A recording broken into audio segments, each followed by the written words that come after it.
اعوذ باللہ من الشیطان الرجیم بسم اللہ الرحمن الرحیم سبحان اللہ والحمد للہ ولا الہ الا اللہ واللہ اکبر ولا حول ولا قوة الا باللہ العلی العظیم اللہم صلی علی سیدنا محمد وعلی آل سیدنا محمد وبارک وسلم وصلی علی جمیع الانبیاء والمرسلین۔ السلام علیکم ورحمۃ اللہ وبرکاتہ۔ سورہ المائدہ آیت نمبر 2۔ اعوذ باللہ من الشیطان الرجیم بسم اللہ الرحمن الرحیم۔ یا ایہا الذین آمنوا، اے وہ لوگو جو ایمان لائے یا اے اہل ایمان، لا تحلوا، حلال نہ کرو، شعائر اللہ، اللہ کی نشانیوں کو، ولا الشہر الحرام، ماہ حرام کو، ٹھیک ہے، ولا الہدیہ،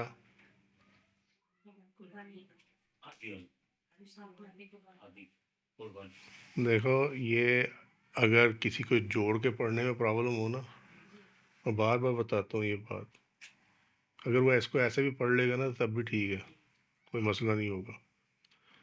ولا القلائد، اور نہ ہی جن کے وہ جانے جن کے گلے میں پٹے ڈلے ہوتے ہیں۔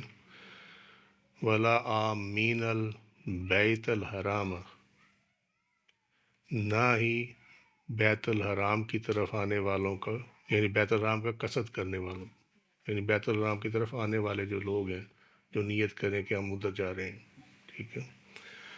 یبتغون فضلا من ربہم ورضوانا، چاہتے ہیں، یبتغون چاہتے ہیں، فضلا من ربہم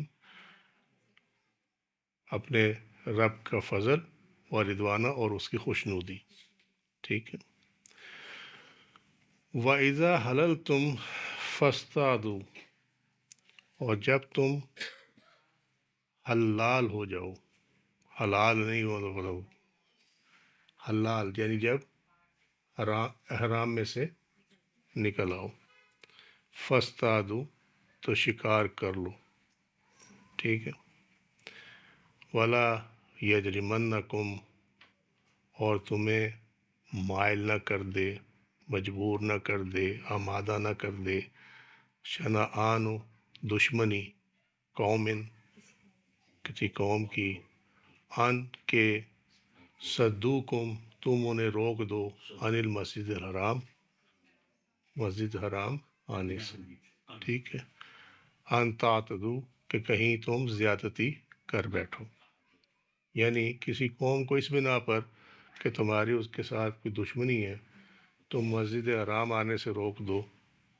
جیسے آج کے دور میں اگر کوئی کہے جی یہ فرقہ ہے، ہم ان کو نہیں آنے دیتے وہاں مکہ میں مسجد حرام میں، تو یہ آیت وہاں اپلائی کر جائے گی کہ آپ اس بیس پہ کہ جی وہ آپ کے مخالف فرقے کے ہیں، آپ انہیں مکہ آنے سے منع کر دیں، خانہ کعبہ آنے سے منع کر دیں، یہ آپ نہیں کر سکتے، ٹھیک ہے۔ وَتَعَاوَنُوا عَلَى الْبِرِّ وَالتَّقْوَى، اور تعاون کرو علی البر، نیک کاموں میں، والتقوی، اور پرہیزگاری کے کاموں یا پرہیزگاری اختیار کرنے میں، ٹھیک ہے۔ وَلَا تَعَاوَنُوا عَلَى الْإِثْمِ وَالْعُدْوَانِ، زیادتی کرنے میں یا دشمنی کے معاملات میں، یہ دونوں میں آتا ہے، عدوان جو ہے دشمنی میں بھی آتا اور زیادتی میں بھی آتا، ٹھیک ہے۔ وَاتَّقُوا اللَّهَ، اللہ سے ڈرو، ان اللہ شدید العقاب، بے شک اللہ تعالیٰ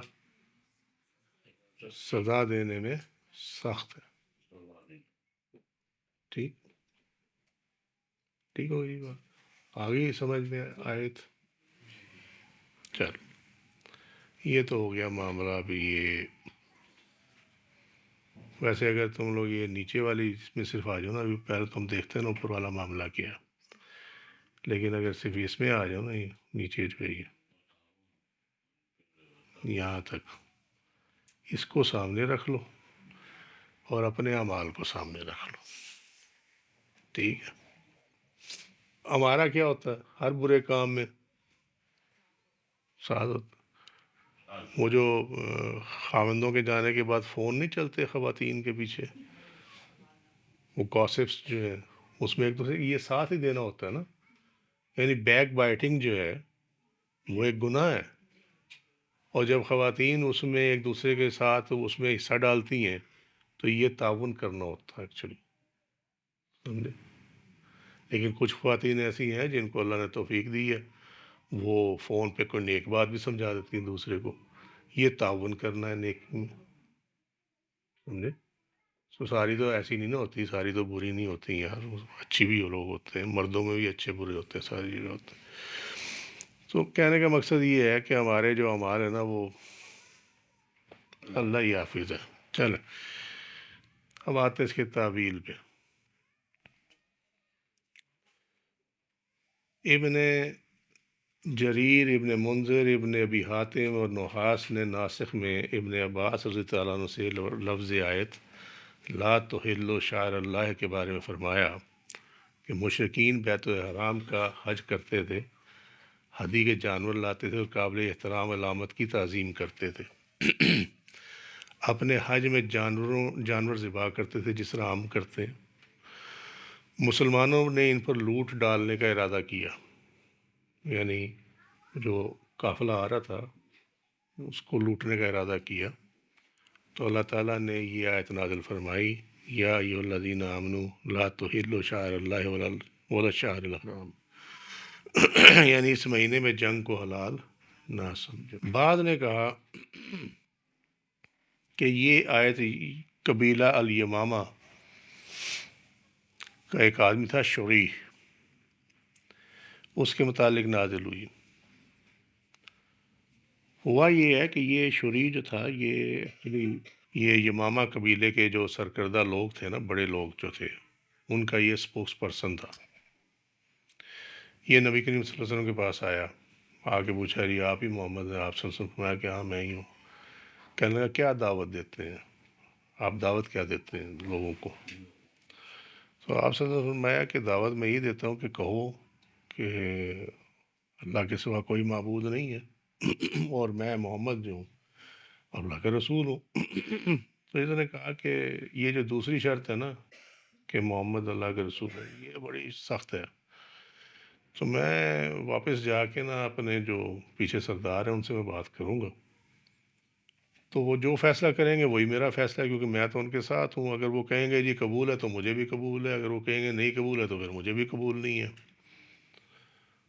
تو یہ کہہ کے وہ مڑ گیا. آپ صلی اللہ علیہ وسلم نے فرمایا کہ جب یہ آیا تھا نا تو میری طرف جو ہے وہ ایک کافر کا منہ تھا، اور اب یہ مڑ کے گیا ہے تو یہ دغاباز کی پیٹھ تھی میری طرف. سمجھ؟ تو یہ مسلمان نہیں ہے یہ شخص. وہ وہاں سے نکلا نبی کریم صلی اللہ علیہ وسلم کے پاس سے، اور رستے میں جو ہے وہ سرہ، ایک سرہ کہتے ہیں، یہ وہ اونٹ اور جانور جن کو چھوڑ دیا جائے نا تو صبح کو وہ چرتے ہیں، شام کو اپنی جگہ پہ واپس آ جاتے ہیں. تو مدینہ والوں کے وہ تھے، اس میں سے یہ ایک اونٹ چرا کے نکل گیا. جب اگلا سال آیا تو یہ آیا حج کی نیت سے، اور اس کے ساتھ جو تھا وہ جو یمامہ قبیلے کے جو بڑے لوگ تھے ان کا بڑا تجارتی سامان بہت تھا اس قافلے میں. صحابہ کرام کو پتہ چلا کہ یہ آ رہا ہے اور حج کے لیے آ رہا ہے اور قافلے کے ساتھ جو ہے نا سامان بہت زیادہ. تو انہیں ویسے غصہ تھا کہ یہ اونٹ بھی چرا کے لے کے گیا ہوا ہمارا. انہوں نے نبی کریم صلی اللہ علیہ وسلم سے یہ عرض کی کہ یا رسول اللہ صلی اللہ علیہ وسلم یہ ہمارا اونٹ بھی چرا کے لے گیا تھا، اور ابھی ہمیں پتہ چلا کہ یہ حج کی نیت سے آ رہا ہے، ساتھ میں ہدی وغیرہ بھی ہے اس کے، اور ساتھ میں جو ہے نا تجارتی سامان بھی بہت ہے. تو اگر آپ اجازت دیں تو ہم جو ہے اس کے پھر قافلہ لوٹ لیتے ہیں، پھر اس کو قتل بھی کر دیں گے کیونکہ یہ ہمارا مجرم بھی ہے. تو آپ صلی اللہ علیہ وسلم نے نا ابھی صرف نیت ہی کی تھی اجازت دینے کی، تو اس پہ یہ آیت نازل ہو گئی. مطلب آپ نے ابھی اجازت دی نہیں تھی، صرف آپ نے ابھی سوچا ہی تھا کہ میں اجازت دے دوں، تو اللہ سبحانہ وتعالیٰ نے یہ آیت جو ہے، یہ سورہ المائدہ کی جو آیت ہے نمبر 2، یہ اللہ نے نازل فرما دی. سمجھے؟ دوسروں نے کہا ہے ایک تو یہ ہو گئی، دوسروں نے کہا کہ لا تحل شعائر اللہ، یعنی تمام مناسک حج سے مراد ہے، لہذا شاعر اللہ کو ترک کرنا حلال نہ سمجھو، کیونکہ شاعر نشانیاں مناسک ہیں. ایک تو وہ بیک گراؤنڈ ہے، وہ ہسٹورک پرسپیکٹیو ہے اس کا. ایک اس کی جو کی جاتی ہے تفسیر، وہ یہ ہے کہ یہ شاعر اللہ چونکہ اللہ کی نشانی ہے، اور اس سے مراد جو ہے وہ مناسک حج ہے، یعنی مناسک حج کا ترک کرنا جو ہے اس کو تم اپنے پہ حلال نہ کر لو، کہ یہ سمجھو کہ مناسک حج اگر نہ بھی کیے تو کوئی فرق نہیں پڑتا. کیا تم نہیں دیکھتے کہ اللہ تعالیٰ نے تمام مناسک حج کو نشانیاں یعنی شاعر کا نام دیا ہے، شاعر کا نام دیا ہے. جیسا کہ فرمایا ان الصفا والمروہ من شاعر اللہ، سورہ البقرہ آیت نمبر 2، سورہ کا نمبر 2 آیت کا نمبر 158. بے شک صفا اور مروہ اللہ کی نشانیوں میں سے ہیں. اور فرمایا والبدنا جعلنا لکم من شاعر اللہ، 22ویں سورہ الحج 36ویں آیت. اور قربانی کے ان کو ہم نے تمہارے لیے اللہ کی نشانی بنا دیا ہے. یہ تمام حج میں اللہ کی نشانیاں ہیں. اور یہ بھی کہا گیا کہ شاعر اللہ سے مراد فرائض اللہ ہے، مراد یہ ہے کہ جو اللہ نے تم پر فرض کیا ہے اس کو ترک کرنا حلال نہ سمجھ لو. اور الحسن نے کہا کہ شاعر اللہ سے مراد دین اللہ ہے اور وہ ایک ہی ہے. ٹھیک ہے، اس کی مختلف یہ تفاسیر ہیں اس کی. قتادہ نے کہا کہ زمانہ جاہلیت میں ایک آدمی جب حج کے ارادے سے اپنے گھر سے نکلتا تھا تو اپنے گلے میں ببول کا چھلکا پہن لیتا تھا، تو کوئی آدمی اس کو نہیں چھیڑتا تھا، اور جب بالوں کا پٹا پہن لیتے تھے تو اس کو کوئی نہیں چھیڑتا تھا. یہ وہ جو قلادہ ہے نا، یہ اس کی تفسیر ہے. یہ ان دنوں مشرک بیت اللہ سے نہیں روکے گئے تھے، اور اللہ تعالیٰ نے حکم دیا تھا کہ مشرکین سے عزت والے مہینوں میں، وہ جو 4 مہینے ہیں، اور بیت اللہ کے پاس جنگ نہ کی جائے. پھر یہ حکم اللہ تعالیٰ کے حکم فقتلوا المشرکین حیث وجدتموہم، سورہ توبہ آیت نمبر 5 سے منسوخ ہو گیا. ٹھیک ہے، پھر یہ حکم بھی جو ہے وہ منسوخ ہو گیا تھا بعد میں. پھر یہ حکم ہو گیا اگر تم سے لڑیں تب ان سے تم لڑو. اچھا جی، اس کے بعد جو یہ والا ہے، یہ جو ملامین البیت الحرام، نہ ہی ان کو روکو جو بیت الحرام کا قصد کرنے والے ہیں. اور اس کے بعد یہ جو ہے یہ سورہ توبہ کی آیت نمبر 28 سے منسوخ ہو چکا ہوا مشرکین کی حد تک. یہ انما المشرکون نجس، اللہ نے مشرکوں کو یہاں پہ نجس قرار دے دی ہے. فلا یقرب المسجد الحرام بعد عامہم ھذا، کہ اس سال کے بعد جو ہے ان کو مسجد حرام کے قریب بھی نہ آنے دو. سمجھے؟ یہ حکم جو ہے آج بھی ویلڈ ہے، اس میں کوئی منسوخی نہیں ہے، یہ روز معیشت تک ویلڈ ہے. کیونکہ اب تو وہی نازل نہیں نہ ہو رہی نا، تو لہٰذا یہ روز معیشت تک ویلڈ ہے. اچھا، یبتغون فضلا من ربہم ورضوانا، اب بندہ کہتا ہے کہ یہ مسلمان تو چلو مانی بات کہ اللہ کی رضا چاہتا ہے، ٹھیک ہے، اللہ کی خوشنودی چاہتا ہے، اللہ کا فضل چاہتا ہے، تو یہ مشرکین کہاں سے؟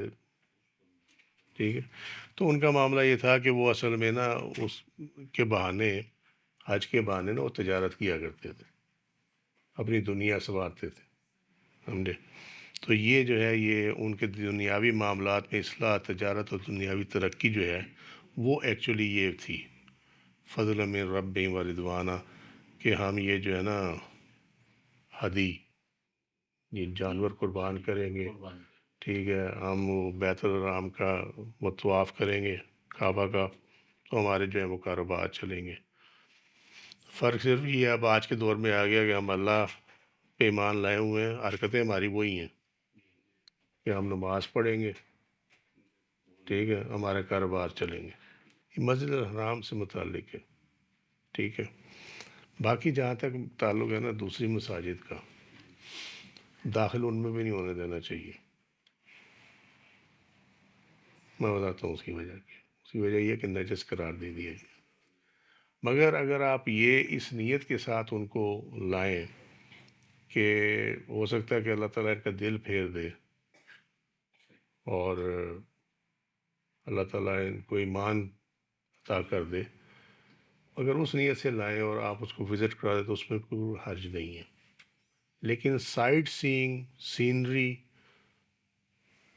سیاحت، اس کی اجازت نہیں ہے. سمجھے؟ صرف جو ہے وہ دلوں کو بدلنے کی نیت سے اگر آپ کریں تو پھر ٹھیک ہے، ادروائز نہیں. نجس کیوں ہے یہ سوچنے والی بات ہوگی نا وجہ. مشرک ہے نا، اللہ کے ساتھ شریک کرتے ہیں. ٹھیک ہے. تو لہذا یہ ظاہراً تو نالون رہ گئے لیکن باطناً پاک نہیں رہتے. شرک کا یہی پرابلم ہوتا، اس لیے نجس ہے. ظاہراً تو نہاتے ہیں نا، یہ نہا تو لیتے ہیں پر بو پھر بھی نہیں جاتی، کیونکہ وہ بو اندر کی ہے. جس طرح مچھلی پانی میں رہتی ہے لیکن اس میں سے سمیل نہیں جاتی، اس لیے کہ وہ اس کے اندر ہے. تو اسی طرح مشرک کے اندر جو ہے نجاست وہ اس کے اندر ہے. باہر سے تو وہ نہا نو لیں گے لیکن اندر سے وہ نجاست نہیں جاتی. اس لیے تم دیکھتے ہو کہ ان لوگوں کے پاس سے بدبو بہت آتی ہے. لہٰذا انہیں اس کا اجر اسی دنیا میں دے دیا جاتا ہے. جیسا کہ اللہ تعالیٰ کا فرمان ہے فَمِنَ النَّاسِ مَن يَقُولُ رَبَّنَا آتِنَا فِي الدُّنْيَا وَمَا لَهُ فِي الْآخِرَةِ مِنْ خَلَاقٍ. سورہ البقرہ آیت نمبر 200. اور جو لوگوں میں سے کوئی کہتا ہے کہ اے ہمارے رب ہمیں دنیا میں ہی دے دے تو اس کے لیے آخرت میں کوئی حصہ نہیں ہے. ٹھیک ہے. یہ اتنی خطرناک بات ہے، ہم پہلے بھی ڈسکس کر چکے ہیں. But to refresh your memories, جو کوئی یہ کہتا نہیں میں ہم نمازیں پڑھتے ہیں اس لیے ہمارے حالات اچھے ہیں، ٹھیک ہے، ہمارے کاروبار چلتے ہیں، ہم نماز پڑھتے ہیں، تو اس کا مطلب یہ ہے کہ انہوں نے اپنی نمازوں کا صلہ جو ہے وہ لے لیا. اب یہ اللہ پہ ہے کہ وہ ان پہ مہربانی فرما دے تو ایک علیحدہ بات ہے، وگرنہ بظاہر تو انہوں نے اپنی نمازوں کا صلہ لے لیا. ٹھیک ہے. اس کا بھی احتمال ہے کہ انہوں نے کسی لمحے اپنے اندر اللہ تعالیٰ کی رضا کی طلب کی ہو تو اللہ تعالیٰ نے مومنین کو، ان مشرکین کو مسجد الحرام آنے سے روکنے سے منع کر دیا ہو، خواہ وہ عبادت کی سمت کو غیر اللہ کی جانب کرنے کی غلطی کے مرتکب بھی کیوں نہ ہو. اب یہاں ایک بات اور تمہیں سمجھاتا چلو، جو ہمارا اختلاف ہے، سمجھے، ہمارا دین تنگ نظر نہیں ہے. ٹھیک ہے. یہ ہمارے جو سب کانٹیننٹ میں اسپیشلی ہے نا کام، اسپیشلی یہاں ہم نے تنگ نظری کو جنم دیا ہے. اب یہ فقرہ اگر تم لوگ دیکھو، اگر یہ فقرہ کوئی عام بندہ لکھ دینا تو اس پہ کفر کے فتوے لگ جائیں گے.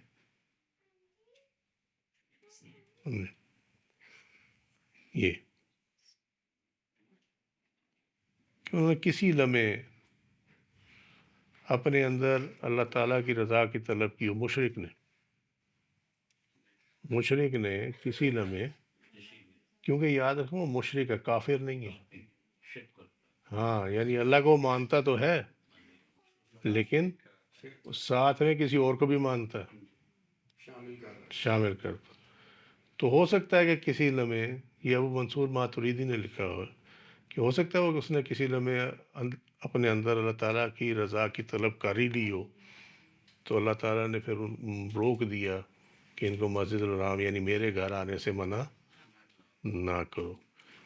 بے شک وہ آ کے عبادت جو ہے وہ غیر اللہ کی کرے گا، لیکن ایک لمحہ اس نے میری رضا چاہیے تو لہذا اس وجہ سے اس کو آنے نہ روکو.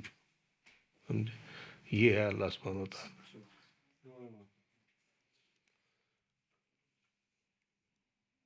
جیسا کہ اللہ تعالیٰ کا قول ہے، من کان یرید الحیات الدنیا وزینتها نوفی الیہم اعمالہم فیہا، سورہ ہود 11واں سورہ 15ویں آیت۔ جو دنیا کی زندگی اس کی زینت کا طالب ہو تو ہم اس کے اعمال کا پورا بدلہ اسی دنیا میں ہی دے دیتے ہیں۔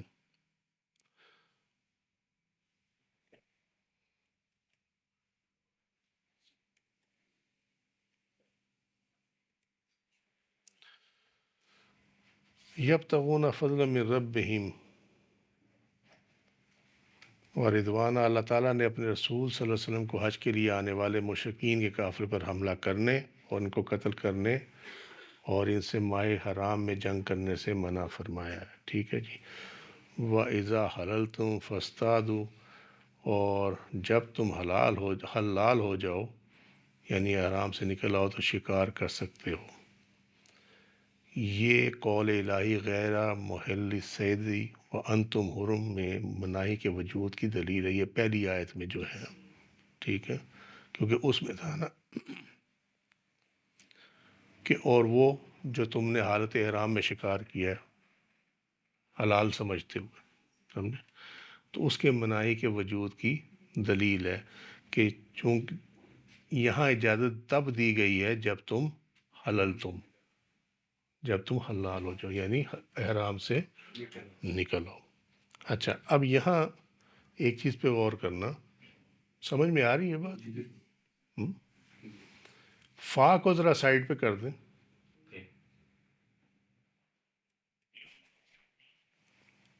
یہ بن گیا استادو، یہ فعل امر ہے، حکم ہے، ٹھیک ہے۔ سو یہ ایسے لگتا ہے جیسے حکم دیا گیا ہے کہ جیسے ہی تم احرام سے نکلو فوراً شکار کرو جا کے، ٹھیک ہے، مگر یہ ایسا نہیں ہے۔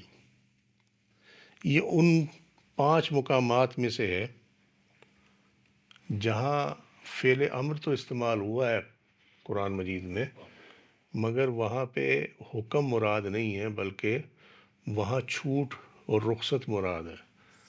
یعنی یہاں مراد یہ ہے کہ تم کر سکتے ہو، اگر چاہو تو کرو، ہاں اجازت دے دیے، کر سکتے ہو، ٹھیک ہے۔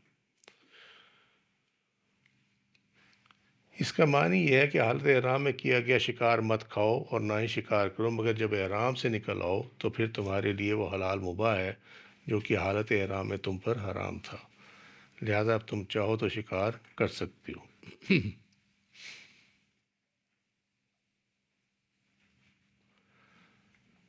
جب کوئی شے حرام کے حکم سے خارج ہو جاتی ہے تو اس شے کی بابت حکم اباحت کا حکم ہوتا ہے، نہ کہ فرض یا واجب کا، جیسے بھی بات سمجھائی ہے کہ بظاہر وہ لگ رہا ہے کہ حکم دیا گیا ہے کہ شکار کرو، ٹھیک ہے، لیکن ایکچولی بات یہ ہے کہ وہ حرام کو وہاں پہ جائز کیا گیا ہے۔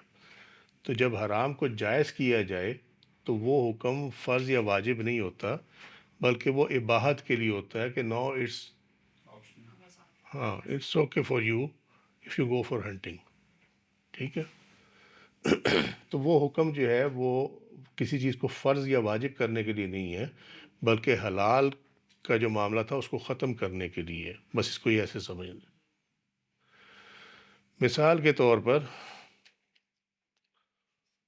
سورہ جمعہ میں ہے، اور یہ بھی میں آگے اس کو کراتا ہوں، یہ ریپٹیشن میں آگی ہوئی ہے چونکہ وہ منصور ماتوریدی صاحب نے دی ہوئی تھی تو میں نے وہاں سے لے لیا، لیکن یہ بعد میں نے اپنے پاس سے اس کو کر دیا تھا۔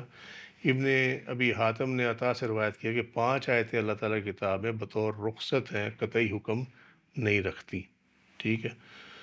یہ سورہ الحج کی 28ویں آیت ہے، فَكُلُوا مِنْهَا وَأَطْعِمُوا الْبَائِسَ الْفَقِيرَ، تم اس میں سے خود بھی کھاؤ اور خستہ حال محتاجوں کو بھی کھلاؤ۔ فَكُلُوا مِنْهَا وَأَطْعِمُوا الْبَائِسَ الْفَقِيرَ، مراد یہ ہے کہ قربانی کے گوشت میں سے جو شخص چاہے کھا لے اور جو چاہے نہ کھائے۔ یہ جو ہے نا، تو اس میں سے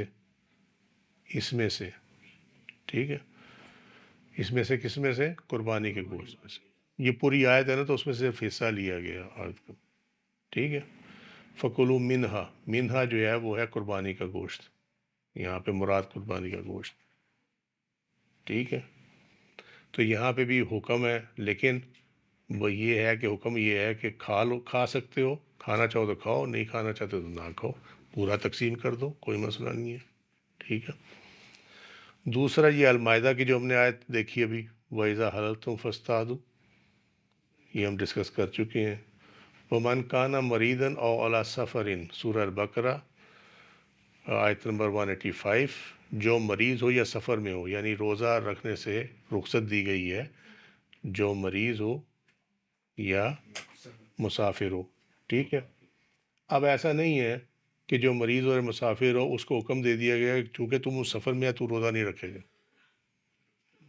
مسئلہ یہ ہے کہ وہ اگر رکھنا چاہے رکھ لے، مریض رکھنا چاہے رکھ لے، اگر وہ یہ دیکھتا ہے کہ اس کی جان کو خطرہ نہیں ہے، وہ گزار لے گا وقت، ٹھیک ہے، تو رکھ لے۔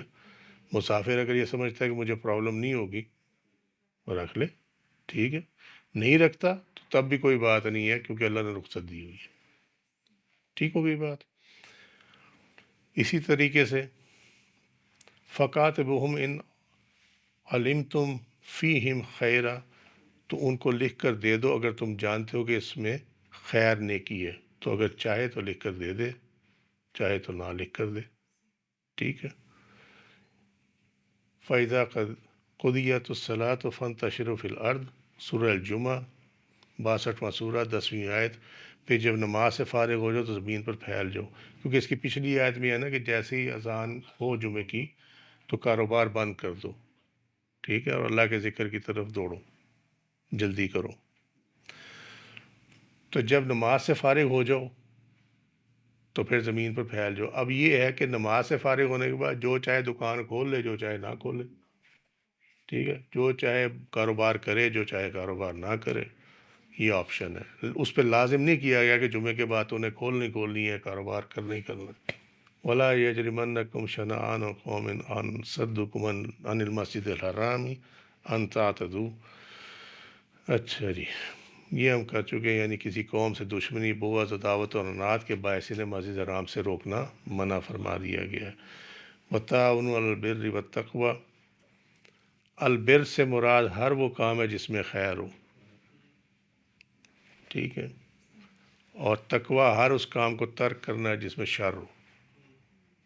ہم نارملی تو یہ کہتے ہیں تقویٰ اللہ سے ڈرنا ہے، تو وہ ڈرنا یہی ہوتا ہے نا کہ جس سے منع کیا گیا ہے وہ کام نہ کیا جائے، سمجھے؟ ٹھیک ہے یا نہیں ٹھیک؟ چلو،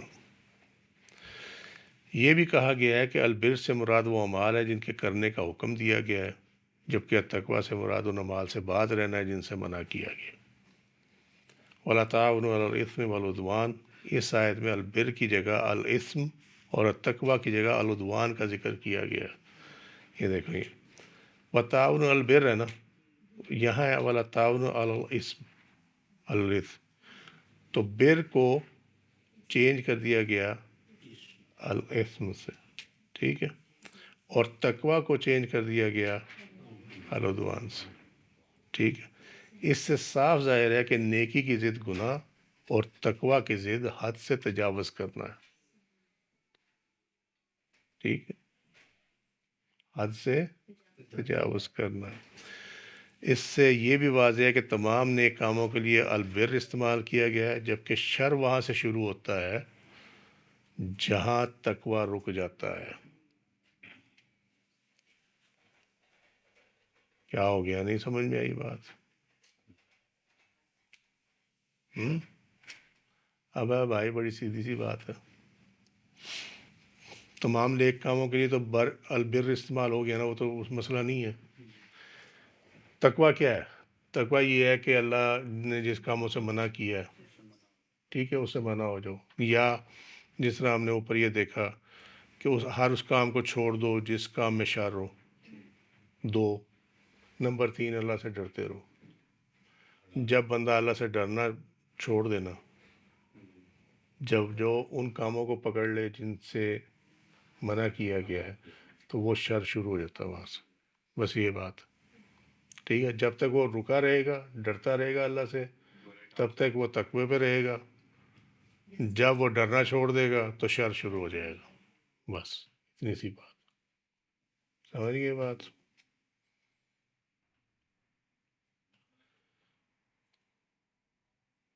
یہ ہو سکتا ہے کہ آیت کے اس حصے کا تعلق آیت کے شروع میں دی گئے اس حکم سے لا تحلوا شہر اللہ ولا الشہر الحرام ولا الہدی ولا القلائد ولا العامین البیت الحرام، کیونکہ مشرکین اپنے تعین نیک کام کی غرض سے مسجد الحرام آتے تھے، خواہ ان کا قصد غیر اللہ کی عبادت ہی کیوں نہ تھا۔ لہذا مسلمانوں کو حکم دیا گیا کہ اپنی مخالفت کو ایک طرف رکھتے ہوئے ان کی معاونت کریں، اور یہ بھی جائز تھا کہ اس سلسلے میں وقتی طور پر کوئی معاہدہ بھی کرنا پڑے تو کر لیں۔ یہ ہم ڈسکس کر چکے ہیں، اس میں نئی چیز یہ ہے کہ اس سلسلے میں وقتی طور پر کوئی معاہدہ بھی کرنا پڑے تو کر لیں، کوئی حرج نہیں ہے اس کے اندر، ٹھیک ہے۔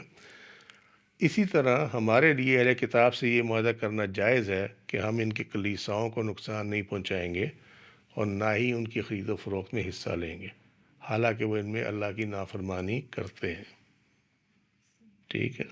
لیکن اس معاہدے کی وجہ یہ ہے کہ وہ اپنے کلیساؤں میں اپنے دین پر عمل پیرا ہوتے ہیں اور وہ اس کو اپنے لیے خیر اور نیکی کا کام سمجھتے ہیں۔ اب معاملہ یہ ہے کہ ہمیں حدیث میں ملتا ہے کہ نبی کریم صلی اللہ علیہ وسلم نے فرمایا کہ جو راستے میں تمہیں ملے کلیسا اس کو توڑ دو اور وہاں پہ مسجد بنا دو، ٹھیک ہے۔ لیکن ہمیں حضرت عمر کی سنت میں یہ ملتا ہے کہ آپ نے بیت المقدس میں عیسائیوں کے کلیسا میں جو نماز نہیں پڑھی، اس بات سے آپ نے فرمایا کہ مسلمانوں کو موقع مل جائے گا کہ وہ کل کو یہاں یہ کہیں گے کہ ہمارے خلیفہ نے یہاں نماز پڑھی ہے، لہٰذا یہ جگہ جو ہے یہ عیسائیوں کے پاس نہیں رہے گی، یہ یہاں مسجد بنے گی۔ تو ان میں یہ ڈفرینس کیا ہے؟ ان ساری چیزوں میں ڈفرینس اس میں یہ ہے ایکچولی کہ وہ جن جگہوں کے جو گرجے تھے گرانے کا حکم تھا وہ لوگ سارے مسلمان ہو گئے تھے، لہٰذا ان گرجوں کی ضرورت نہیں تھی، اس لیے فرمایا گیا کہ جو گرجا بھی رستے میں آئے اسے گرا دیا جائے، سمجھے۔ لیکن جب بیت المقدس فتح ہوا، مسجد اقصی اور یہ سارا کچھ یروشلم فتح ہوا تو اس ٹائم عیسائی موجود تھے، سمجھے نا، تو سارے مسلمان نہیں ہوئے تھے، تو لہٰذا ان کی جو عبادت گاہ ہے اس کا تحفظ کرنا مسلمانوں پہ فرض تھا، اس لیے حضرت عمر فاروق رضی اللہ عنہ نے اس کے اندر پہ نماز نہیں پڑھی تھی۔ یہ ہے وہ، یہ دونوں مختلف چیزیں نہیں ہیں ہمارے یہاں بس عبادت کی جگہ ہے کلیسا غیر مسلموں کی عبادت کی جگہ عیسائیوں کی چرچ کا اردو ترجمہ کلیسا ہے، وہ ہندو مندر شندر ہندو مندر دیکھو وہ تو کفر ہے نا، سیدھا سیدھا وہ ہے کفر۔ عیسائی جو ہے وہ مشرک ہے، اہل کتاب ہے، اور اگر اس میں وہ لوگ جو ہیں وہ اہل کتاب ہیں جو کہ جنہوں نے حضرت عیسیٰ علیہ السلام کو اللہ کا بیٹا نہیں مانا، وہ اہل کتاب ہے، ٹھیک ہے، اور جنہوں نے انجیل کے اندر کوئی چینج نہیں کی، باقی تو مشرک ہیں سارے کے سارے۔ پھر جب نبی کریم صلی اللہ علیہ وسلم کو مشرکین عرب سے معاہدہ توڑنے کی اجازت مل گئی تو آپ صلی اللہ علیہ وسلم نے صحابہ اکرام کو حکم دیا کہ مشرکین کو مسجد الحرام میں داخل نہ ہونے دے، اور مشرکین جہاں بھی ملے ان کو قتل کر دیا جائے۔ ہمارے اصحاب یعنی جو احناف کے ہیں، فقہ حنفی والے جو ہیں، اہل ذمہ یعنی ذمیوں کی گواہی اور مومن فاسق کی گواہی میں فرق کے لیے اسی معنی کی جانب گئے ہیں، کیونکہ ذمی اپنے کفر پہ قائم رہتا ہے جبکہ مومن فسق کے باعث اپنے دیندار نہیں رہتا، اس کا وہ تو کفر پہ ہے نا، وہ اس کا قائم رہنا تو ثابت ہے، لیکن مومن جب فسق کر لینا تو اس کا جو دین ہے نا وہ ہل جاتا، سمجھے۔ جس طرح فرمایا گیا کہ جب مومن زنا کر رہا ہو تو اس کا ایمان اٹھا لیا جاتا، جب مومن چوری کر رہا ہو اس کا ایمان اٹھا لیا جاتا، جب مومن شراب پی رہا ہو اس کا ایمان اٹھا لیا جاتا، سمجھے۔ فاسق دیندار نہیں رہتا اپنے فسق کی وجہ سے، یہ مومن. یہ حدیث شریف سنائیے تم، سمجھے؟ تو وہ جتنی دیر اس میں لگا رہتا ہے نا، اس کام میں، شراب میں، چوری میں، زنا میں، ٹھیک ہے، اس کا ایمان جو ہے وہ اٹھا لیا جاتا ہے. اتنے پیریڈ میں وہ مومن نہیں ہوتا. سمجھے؟ اسی طریقے سے اصحاب، ہمارے اصحاب مشرکین کی جانب سے مسلمانوں کا مال غصب کرنے اور فاسق مومن کی جانب سے مسلمان کا مال غصب کرنے میں فرق کرتے ہیں. یہاں گواہی میں بھی فرق کرتے ہیں. یہ دیکھو، ذمی کی گواہی اور مومن فاسق کی گواہی میں فرق ہے. اس کی گواہی مان لیں گے کیونکہ وہ اپنے کفر پہ قائم رہتا، ٹھیک ہے، لیکن مومن فاسق کی گواہی نہیں مانیں گے کیونکہ اس کی دینداری میں پرابلم آ گئی ہوئی ہے. سمجھ گئے بات؟ گواہی اس وقت تک جس وقت تک وہ گناہ کی حالت میں ہو، یا آنے والے پیریڈ میں. یہ تو گواہی کا معاملہ ہے نا. وہ تو اس حالت میں تو اس کا ایمان اٹھ گیا نا، تو اب اس کا ایمان شیکی ہو گیا ہوا. سمجھ گئے؟ یہ پر بے اعتباری ہوگی. وہ اللہ تعالیٰ کا فرما بردار نہ رہا، مقصد یہ ہے کہنے کا. سمجھے؟ تو جو اس کا وہ فرمان توڑ سکتا ہے، وہ اللہ کا یہ فرمان کہ جھوٹ نہ بولو، وہ اس کو بھی اوائڈ کر سکتا ہے. تو لہذا اس پہ جو ہے نا وہ اعتبار نہیں کیا جاتا. سمجھے بات؟ اسی طرح فسق و فجور کے خلاف لڑتے ہوئے صاحبان عدل جو خون بہاتے ہیں، اس کو اس قتل کے برابر نہیں کیا جا سکتا جو کہ فاسق مومن کرتا ہے، کیونکہ دین کے کام میں اجتہادی غلطی کی بنیاد پر دیا گیا حکم بھی اس حکم کے خلاف مانا جاتا ہے جس میں گناہ کا پہلو ہو.